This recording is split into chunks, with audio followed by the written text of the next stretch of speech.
Magandang araw mga kapuso, narito po ang mga kapanapanabik na ganap dito lamang po sa Born to Shine. Dahil nga po sa ang magiging kalaban nga ng Yumi ay ang Lexi na kung saan ay dito unang naging member itong si Megan. At ngayon nga ay talagang minamalditahan naman nila si Megan. At hindi naman nagpatalo si Megan mga kapuso, ngunit pinipigilan siya ni Jenny.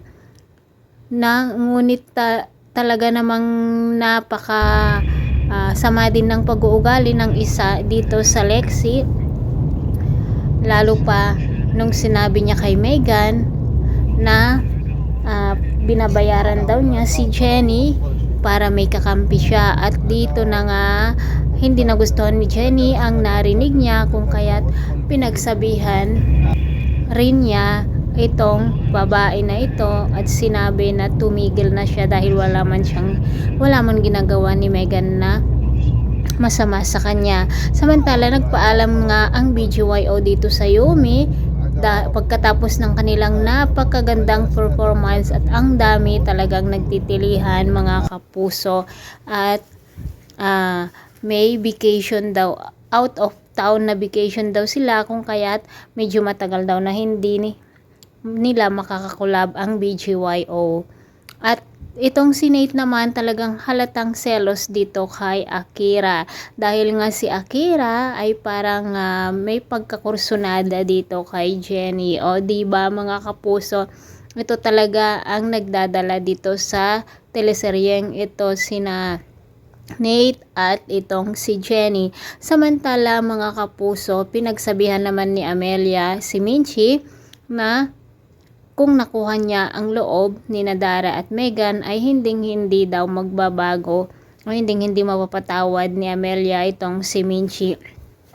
Lalo pa noong nalaman ni Amelia na nagkita daw pala sila ng kanyang anak bago ito mamatay, at napag-usapan daw nila na gusto nilang iwan ang kanilang pamilya para magsama silang muli. Sakto naman na nandoon si Perry at narinig nga po niya ang lahat ng sinabi nitong si Amelia.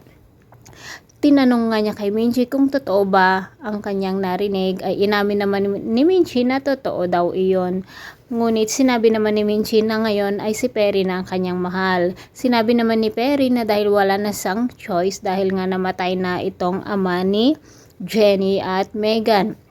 Samantala mga kapuso, hindi na nga sinasabotahe ni Megan itong si Jenny, ngunit may pumalit naman, at itong kasamahan nga o isang member dito sa Lexi mga kapuso, pero sila yata ang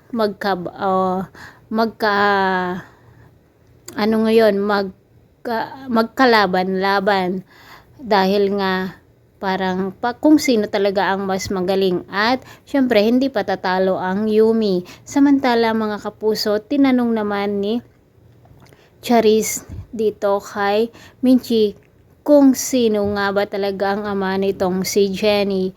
Mga kapuso, malalaman na ng ninang ni Jenny kung sino talaga ang kanyang ama.